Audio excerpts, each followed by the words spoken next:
These coins were first minted in 1878 and continued until 1904, with a final run in 1921.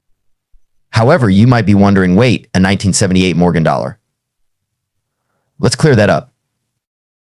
Technically, there were no Morgan dollars minted in 1978, as production officially ended in 1921. However, it's common for people to mistakenly refer to coins minted in the 1970s, such as the Eisenhower dollars, as Morgan dollars. If you have a silver dollar from 1978, it's actually part of the Eisenhower series. Let's take a closer look at what makes those coins unique. The 1978 Eisenhower dollar, often confused with the Morgan dollar, features President Dwight D. Eisenhower on the obverse side. The reverse side showcases the iconic American eagle landing on the moon, symbolizing the Apollo 11 mission. This coin is made of a copper nickel-clad composition, unlike the earlier Morgan dollars, which were composed of 90% silver.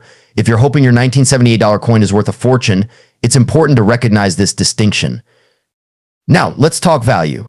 Unlike the silver Morgan dollars, which can be worth hundreds or even thousands of dollars depending on their condition, the 1978 Eisenhower dollar is far more common and generally less valuable. If your 1978 Eisenhower dollar is in circulated condition, it's usually worth its face value of $1. However, if you have an uncirculated or proof version, it could be worth anywhere from $5 to $10. Special varieties like those with a Type 1 or Type 2 reverse or errors can be valued higher by collectors, sometimes fetching up to $50. To get the most accurate valuation for your 1978 Eisenhower dollar, you'll want to examine its condition, look for any errors or rare varieties, and if possible, have it graded by a professional service. Coins in pristine condition, with no signs of wear and tear, will always fetch a higher price. Grading services like PCGS and NGC are well known for providing accurate and trusted evaluations. A high-grade coin can significantly increase its value, especially if it's a proof version.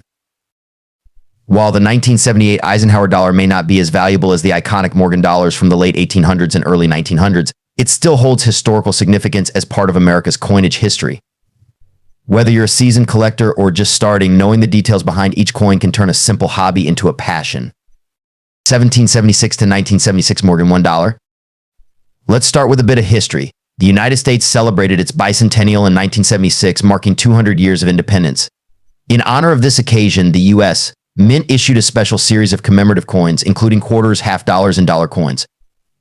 However, here's where things get interesting. While the Morgan dollar was originally minted from 1878 to 1904, and briefly again in 1921, no official 1776 to 1976 Morgan dollar exists. The Morgan dollar, designed by George T. Morgan, was one of America's most iconic coins. Its obverse featured the profile of Lady Liberty, while the reverse displayed a majestic eagle with outstretched wings. However, in 1976, the U.S. Mint focused on the Eisenhower dollar for its bicentennial commemorative coin, not the Morgan dollar. So, you might be wondering, if no official 1776 to 1976 Morgan dollar was produced, why do these coins exist? The answer is that any such Morgan dollar you come across with those dates is likely a private mint replica or fantasy piece. These are typically produced by private companies to resemble the original Morgan design, with 1776 to 1976 added to commemorate the bicentennial. These coins are not legal tender and were never issued by the U.S. Mint. However, they are popular among collectors due to their unique designs and limited mintages. Some may be struck in silver while others are merely plated.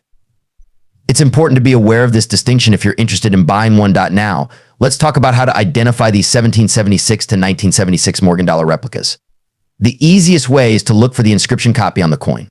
It is required by the Hobby Protection Act. Genuine Morgan dollars will never have those bicentennial dates, so if you see 1776 to 1976 on a coin with the Morgan design, it's definitely a replica. Additionally, check the weight and metal composition. Authentic Morgan dollars weigh around 26.73 grams and are composed of 90% silver and 10% copper. Replicas might not meet these specifications. So what are these 1776 to 1976 Morgan replicas worth?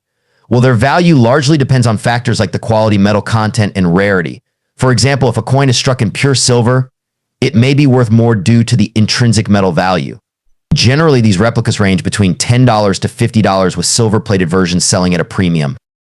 However, always be cautious when purchasing these coins. Make sure you're buying from a reputable dealer and confirm the coin's authenticity before spending your hard-earned money. Before we wrap up, let's go over a few collecting tips. If you're interested in adding a 1776 to 1976 Morgan replica to your collection, look for coins with original packaging or certificates of authenticity. These can add to the value and make your collection even more special. Also, remember that these coins are considered novelty items, so don't expect them to appreciate significantly over time like genuine Morgan dollars. They're best collected for their historical significance and unique designs. And that's all for today's video. We hope you enjoyed this deep dive into the mysterious world of the 1776 to 1976 Morgan dollar replicas. If you learned something new, give us a thumbs up and let us know in the comments if you've ever come across one of these coins. Don't forget to subscribe for more coin-related content. And as always, happy collecting.